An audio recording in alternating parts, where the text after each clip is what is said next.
Salut à tous, on se retrouve pour l'épisode 2014 du Zap Image. On va parler du reste de l'info. Il y a déjà eu un épisode qui est sorti début d'après-midi. Il se passe beaucoup de choses actuellement, donc c'est parti. On commence tout d'abord avec le Paris Saint-Germain qui songe à quitter le Parc des Princes. La direction du club envisage deux solutions: construire un nouveau stade ou louer le Stade de France. Donc la raison, le PSG fait face à une somme jugée trop élevée pour acheter le Parc des Princes. Donc Nasser, le président parisien, il a dit donc Paris mérite un meilleur stade. Ma première option est de ne pas bouger, de Paris bien sûr, ou même du Parc des Princes, mais la ville de Paris nous pousse à déménager. Une autre option serait d'agrandir le Parc des Princes à 60 000 places. Actuellement, il y a une capacité aux alentours des 47 000 places à peu près du côté du parc, mais cela représenterait un coût de 500 millions d'euros pour augmenter de 13 000 places supplémentaires à ce Parc des Princes. Donc, bien sûr, ça coûte beaucoup d'argent. Donc une manœuvre possible seulement si le club devient propriétaire du stade, parce que le Parc des Princes appartient à la ville de Paris, et en gros le PSG, dont Nasser, aimerait tout simplement acheter le Parc des Princes pour pouvoir faire tout simplement ses travaux. Donc si c'est pas possible tout simplement, c'est pour ça que le PSG envisage très sérieusement de faire une offre pour acheter le Stade de France. Donc l'État français cherche un repreneur pour l'enceinte, et vraiment si ça venait être officiel les gars, le PSG jouerait du coup au Stade de France. N'oubliez pas que le Stade de France aura une capacité de 80 000 places. Mais bon, le Stade de France n'est pas à Paris même, c'est à Saint-Denis, donc dans la banlieue parisienne. Donc voilà, une petite info bien sûr concernant Nasser, qui aimerait bien sûr soit changer de stade ou soit rester bien sûr au Parc des Princes, ce qui serait la priorité numéro 1. Mais bien sûr, il aimerait agrandir la capacité du stade. Toujours avec Paris les gars, donc une session de part du PSG au premier semestre 2023. Donc j'avais dit que Nasser voulait vendre quelques pourcentages du PSG. Donc la cession par QSI de 10 à 15% de part du PSG pour intervenir au premier semestre 2023. Donc en gros, début janvier, février, mars ou même avril 2023, il pourra avoir un nouveau actionnaire du côté du PSG qui pourrait détenir 15% des parts du club. Actuellement, on sait que c'est QSI qui a 100% des parts du Paris Saint-Germain. Donc voilà, nouveau actionnaire pourrait bien sûr investir dans l'équipe parisienne très prochainement. Dani Alves, les gars, l'ancien parisien, donc il était interviewé sur Gazzetta Italia, donc un journal sportif italien, sur Mbappé. Mbappé est un phénomène qui n'a toujours pas compris que ceux qui jouent en attaque avec lui sont plus phénomènes que lui. Neymar et Messi sont uniques, ils voient et font des choses que personne ne voit ou ne peut faire. Toujours avec Dani Alves sur Kylian. Moi, je pense que je manie bien le ballon, mais quand je jouais avec Léo, je lui donnais. Et si je joue avec Neymar, je lui donne aussi. Si Mbappé donne le ballon à ces deux-là, il marquerait 150 buts. Donc voilà, une petite info de Dani Alves concernant Kylian Mbappé. Toujours avec Paris, vu qu'on continue avec le PSG, on va parler du PSG féminin qui jouait hier soir un match de Ligue des Champions. Les Parisiennes se sont imposées 5-0 contre cette équipe de Vlasnia Shkodër. Donc voilà une petite info concernant le PSG féminin, grosse victoire en Champions League. Regardez la une aujourd'hui du journal L'équipe, c'est que j'en ai pas parlé, j'ai pas eu le temps en début d'après-midi dans la première partie, donc on va en parler là. Donc One Love en une du journal L'équipe aujourd'hui. Donc les relations très fraîches entre Griezmann et Mbappé se sont réchauffées, comme l'a illustré leur complicité lors de la victoire bien sûr contre l'Australie 4-1 des Bleus donc à confirmer face au Danemark samedi. Un prochain match de l'équipe de France, c'est samedi 17h contre les Danois. Le Danemark confiant avant les Bleus, le sélectionneur du Danemark, il a dit: nous avons des atouts pour surprendre les Français. Donc voilà, ce qu'il peut dire, c'est vrai que le Danemark, si on regarde les dernières confrontations, le dernier match, le Danemark avait battu l'équipe de France, c'est pour ça qu'ils arrivent quand même confiants avant d'affronter l'équipe de France samedi. Toujours avec l'équipe de France face à l'Australie, Kylian Mbappé a touché quand même 19 ballons dans la surface adverse, du jamais vu depuis le mondial 1970 avec à l'époque Luigi, Riva, Gerd Müller ou même Sieler. Donc voilà une petite info, c'est qu'il a touché beaucoup de ballons dans la surface adverse. Kylian Mbappé, c'est quasiment un record depuis la Coupe du Monde 1970, il y a quasiment 50 ans. Toujours avec Mbappé, Eric Dimeco sur RMC, il a dit: je reste persuadé que Mbappé a insisté pour tirer les coups de pied arrêtés pour soigner ses stats.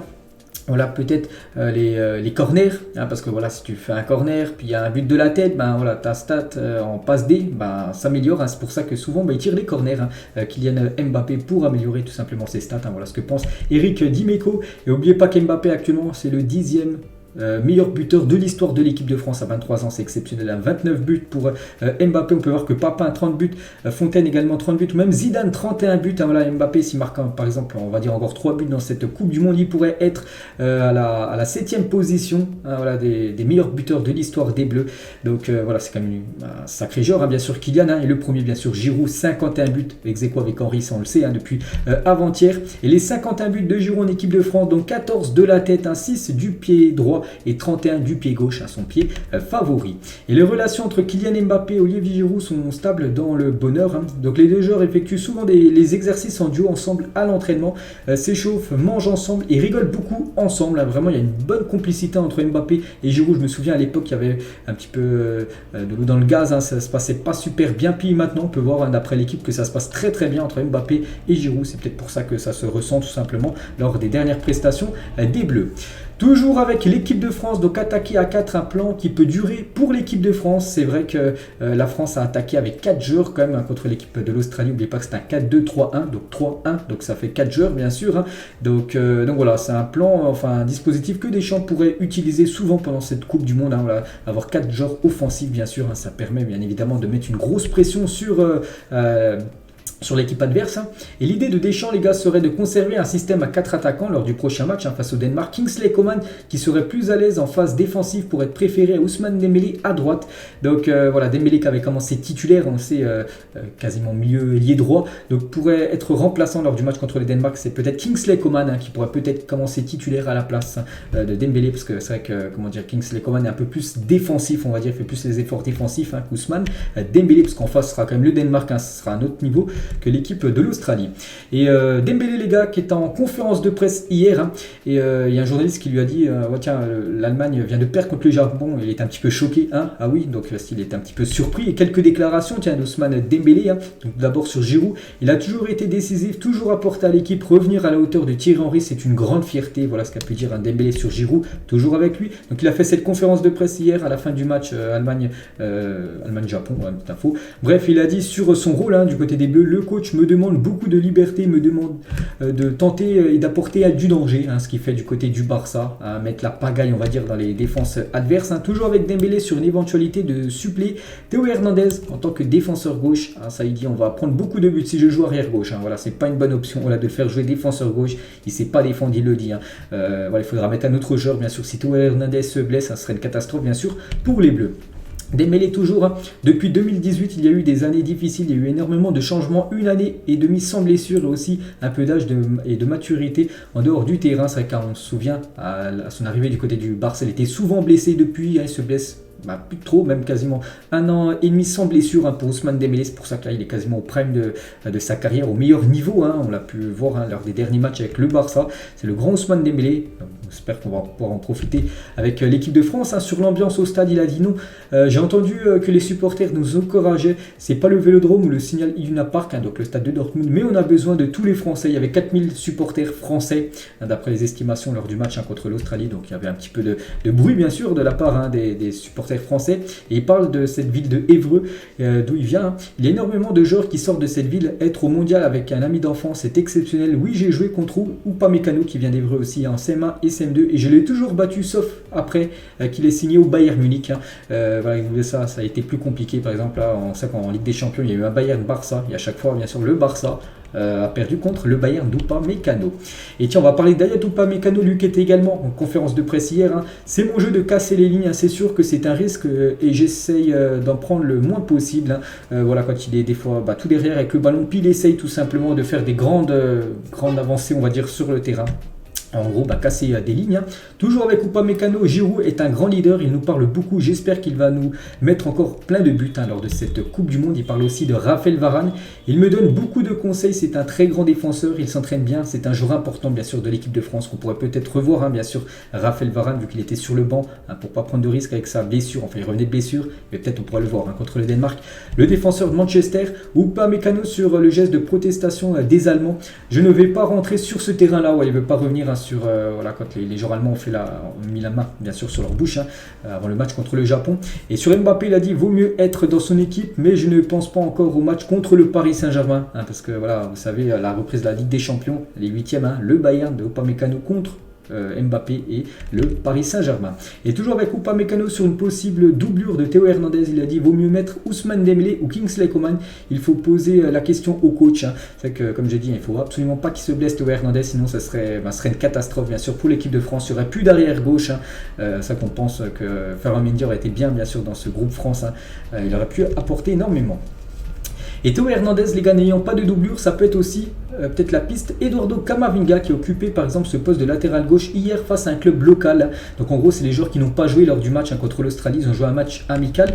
Donc déjà une petite info, on peut voir qu'ils ont gagné 4-0. Les Français remplaçants du match contre l'Australie, ils ont gagné 4-0 contre les U19 d'un club qatari. Donc Marcus Thuram a inscrit un doublé dans cette rencontre. Et à noter aussi que Varane a joué lors de cette rencontre. Le Français a participé à une opposition contre un club local et n'a pas semblé gêné par sa cuisse. C'est pour ça qu'il y a de fortes chances aussi que Varane soit peut-être titulaire contre le Danemark après-demain.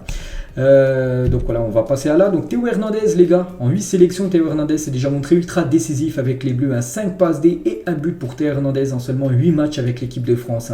Donc pour l'instant, il remplace son frère qui est blessé, mais il a déjà des très très belles stats. N'oubliez pas qu'il est latéral gauche, défenseur gauche. Il a déjà fait 5 passes D en 8 matchs. C'est énorme, en plus un but. Incroyable, bien sûr, le joueur de l'AC Milan. Et concernant son frère, Lucas Hernandez, donc il quittera le groupe demain. Donc aujourd'hui, ça c'est une photo d'hier. Donc aujourd'hui, là, il a quitté le groupe. Il est retourné soit à Munich ou soit en France avec sa famille bien sûr pour se rétablir. N'oubliez pas qu'il est ligaments croisés en blessure, donc je suis même pas sûr qu'il puisse rejouer les gars cette saison-là. Je pense que ça sera plus la saison prochaine, 2023-2024, qu'on reverra Lucas Hernandez. On lui envoie bien évidemment beaucoup de force.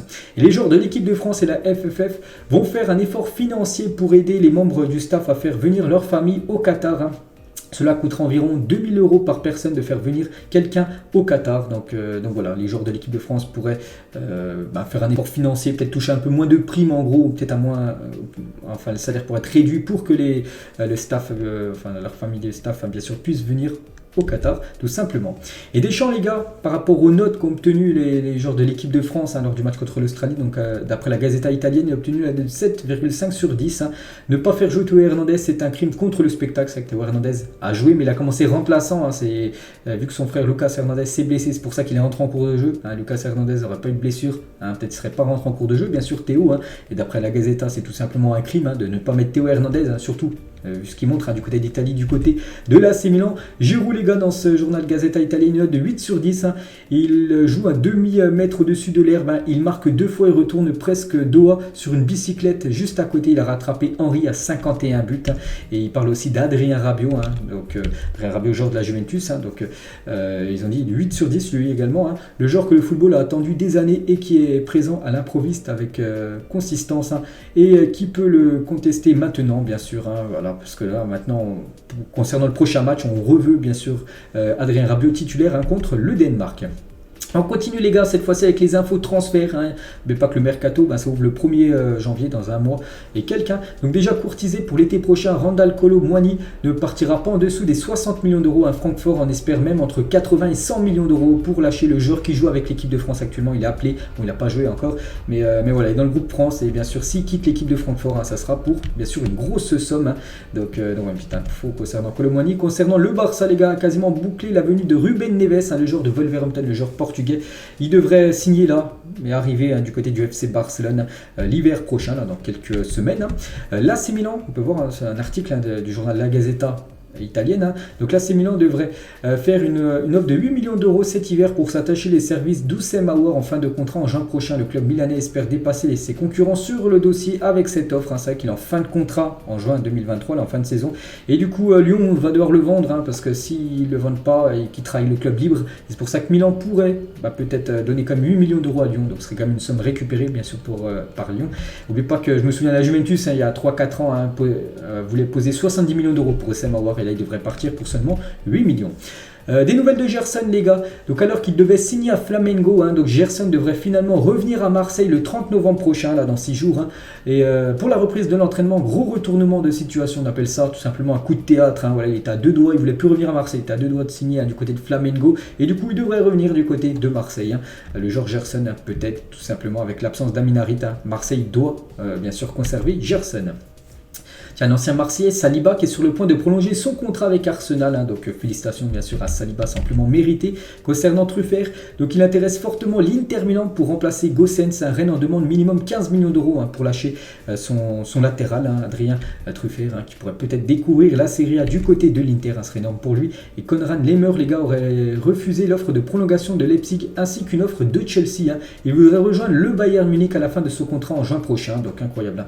Refuser Chelsea ou même refusé de prolonger à Leipzig pour aller du côté du Bayern en espérant qu'il ne fasse pas une Sabitzer, Sabitzer, ancien joueur de Leipzig qui avait rejoint le Bayern et maintenant il est tout le temps sur le banc, enfin lors des derniers mois, donc en espérant qu'il puisse jouer du côté du Bayern, mais c'est son objectif, signé du côté de Munich. Et concernant Milinkovic-Savic, la Lazio négocie une prolongation de contrat, une clause libératoire pour être inséré entre 60 et 70 millions d'euros. La Juventus est toujours intéressée et prête à lui offrir 6 millions d'euros en salaire, bien sûr, s'il venait à prolonger. Et concernant Bellingham, donc le Real Madrid conserve Bellingham comme la pièce manquante pour assurer la transition d'après Kroos, Casemiro, Modric, bien sûr ce trio légendaire. Bon, maintenant il n'y a plus le trio, Casemiro a quitté le club, mais voilà, Modric et Kroos vont bientôt prendre leur retraite, et voilà, pour le futur, il y a déjà Tchouaméni qui a déjà été recruté, Valverde, Camavinga, et voilà, la pièce manquante, c'est Bellingham, donc le Real Madrid, et aussi Liverpool qui est intéressé par le joueur.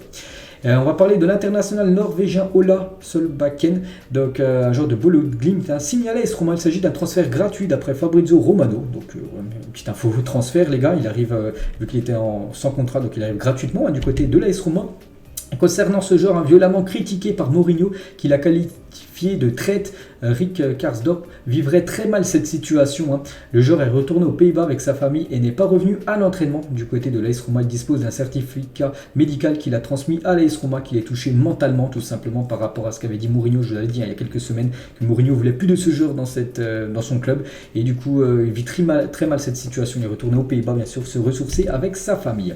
Une petite info concernant un coach, les gars, Gérard Batic n'est plus l'entraîneur d'Angers. Voilà le communiqué qu'on a pu voir, c'était hier, le 23 novembre, les gars. Voilà, Angers vire son entraîneur. Angers est bon dernier actuellement de la Ligue 1, donc ça sent la Ligue 2 s'ils ne se ressaisissent pas. Donc l'entraîneur en fait les frais. Et regardez déjà tous les entraîneurs qui ont quitté la Ligue 1. Irles, Bruno Irles, l'entraîneur de Troyes, Bost Furlan, Der Zakarian, Oscar Garcia, ensuite de Reims, Dalloglio et Gérard Batic. Voilà, tous ces coachs, les gars, de Ligue 1 ont été licenciés depuis le début de la saison. C'est énorme, on est seulement à 4 mois de compétition en Ligue 1, puis il y a déjà tous ces coachs qui ont été licenciés. Et lui aussi il a été licencié, les gars, c'est l'ancienne légende de Liverpool, Dirk Kuyt, donc qui jouait du côté, enfin qui entraînait plutôt du côté de la Haye, donc une équipe néerlandaise, lui aussi licencié de son poste d'entraîneur. Ce supporter allemand n'a pas assumé la défaite, donc l'Allemagne qui s'est incliné hier 2-1 contre le Japon, donc il avait bien sûr tout l'ensemble de la Mannschaft, et voilà, dès qu'à la fin du match il a vu qu'ils avaient perdu, hop, un maillot noir, les gars, il est parti du stade, bien sûr, il avait honte tout simplement de la défaite de l'Allemagne, et l'Allemagne qui va jouer contre l'Espagne, les gars, et encore, déjà qu'il avait déjà beaucoup manqué hier contre le Japon, et il est encore incertain, les gars, il était forfait hier, et il pourrait même être forfait contre l'Espagne, c'est Leroy Sané qui reste incertain pour affronter l'Espagne. L'Allemand s'entraîne individuellement actuellement du côté de la sélection de la Mannschaft. Lui, les gars, il était incertain avant le match demain contre les États-Unis, donc il devrait jouer, les gars. Il est finalement apte pour la suite de la Coupe du Monde. Harry Kane qui a passé un scanner hier au niveau de sa cheville, ça s'est plutôt bien passé, il n'y a pas de blessure, on va dire, donc il devrait être même titulaire demain contre les États-Unis. Ça, c'est un gros coup dur pour le Danemark, un futur adversaire de l'équipe de France après-demain, et c'est officiel, blessé au genou, Thomas Delaney est forfait jusqu'à la fin de la Coupe du Monde, donc c'est un joueur phare, un joueur cadre du Danemark, les gars, qui ne sera pas là contre l'équipe de France. Les supporters saoudiens profitent de leur jour férié pour donner une leçon de supporterisme aux autres sélections. N'oubliez pas qu'il y a donc c'était hier, donc tout simplement en Arabie Saoudite c'est un jour férié, et on peut voir qu'il y avait beaucoup de monde. Pourquoi un jour férié? Parce que l'Arabie Saoudite a gagné contre l'Argentine, donc le président de l'Arabie Saoudite a dit voilà, demain sera un jour férié, donc c'était hier, donc il y avait beaucoup de monde bien sûr dans les rues. Et concernant cette équipe de l'Arabie Saoudite, sur 11 joueurs titulaires dans la sélection saoudienne, 9 d'entre eux faisaient partie du même club, donc c'est que ça peut aider lors des matchs internationaux. Un supporter mexicain a tenté de rentrer avec de l'alcool dans le stade en le versant dans ses jumelles, il avait amené des jumelles, mais bon, il s'est fait un peu griller, on peut dire, il a mis de l'alcool dans ses jumelles, mais bon, c'est pas passé, bien sûr, ils ont été très vigilants. Le football, encore leader des audiences hier soir, plus de 5 430 000 téléspectateurs étaient devant Belgique-Canada sur TF1. Donc là, actuellement, il y a le match entre le Brésil et la Serbie, ça sera encore, je pense, une grosse audience, bien sûr, pour TF1. Ce flocage d'un supporter sénégalais: je n'aime pas le design du maillot, pas le choix, je le porte parce que j'aime mon pays. Donc voilà, en gros, ce qu'il a pu mettre derrière en flocage maillot derrière. hier. Mais voilà, un flocage complètement inédit.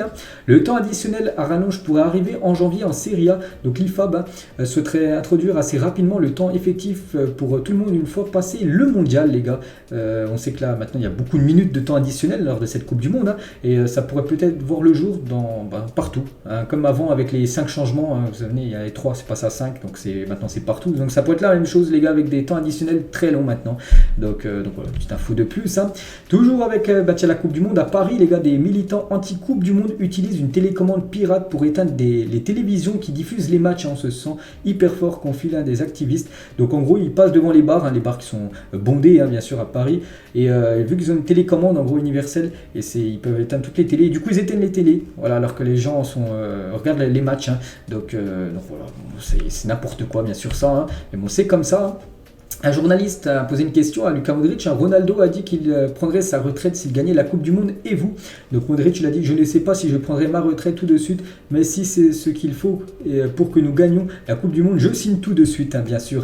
Voilà ce que dit bien sûr Luka Modric. Tiens, on va parler de Ronaldo et Fabio Contrao, son ancien collègue du côté du Real Madrid. Si CR7 était au Real Madrid à l'heure actuelle, il marquerait 60 buts avec ce Real Madrid en ce moment. Tu le sais, je le sais, tout le monde le sait, bien sûr. Si Ronaldo serait encore au Real Madrid, il marquerait des saisons à plus de 60 buts. Donc c'est peut-être vrai. Il aurait déjà une Ligue des Champions en plus et peut-être 1 ou peut-être 2 ballons d'or en plus. Bien sûr, Cristiano Ronaldo, s'il serait resté du côté de Madrid. Mais bon, il a pris le choix de quitter le Real, on le souvient tous, en 2018. Et toujours avec le Real Madrid, les gars, retrouvera un maillot domicile blanc et or la saison prochaine. C'est quasiment sûr. Ça sera, bon, peut-être pas ce design là, mais il y aura les couleurs dominantes. Donc déjà le blanc, couleur maillot domicile, avec de l'or, enfin couleur or. Voilà l'autre couleur. Donc il sera magnifique, bien sûr, ce maillot du Real Madrid la saison prochaine. Bernard Decky, les gars, sur l'arbitrage du match entre la Belgique et le Canada hier. Qu'est-ce que c'est que ça? À quoi ça sert d'avoir des technologies dernier cri si tu ne siffles pas des pénaltys de ce genre? Ce n'est pas possible de faire des erreurs pareilles en Coupe du Monde. Donc là, il revient sur la faute de Axel Witsel, sur un joueur canadien où la VAR n'a rien dit. Donc bien sûr, il y avait pénalty pour le Canada, et donc Bernard Decky ne comprend pas, bien sûr, vu que surtout il y a la VAR, et la VAR n'a rien dit. On va parler de Manchester United. Je dis qu'United est à vendre, et les dirigeants Apple seraient intéressés par le rachat de Manchester United à hauteur de 5,8 milliards de livres, ce qui fait plus de 6 milliards d'euros. Donc voilà, c'est énorme. C'est peut-être Apple, voilà, ceux qui ont iPhone, tout ça, iPad, les gars, qui pourraient tout simplement devenir les propriétaires de Manchester United. Bein Sport va devenir co-diffuseur de la Coupe de France avec France TV. Avant c'était sur France TV, donc France 2, France 3 et aussi Eurosport, les matchs de Coupe de France, et maintenant il y aura aussi des matchs de Coupe de France sur Bein Sport. Voilà, donc une info de plus, ça qu'il y a beaucoup d'infos, je l'ai dit.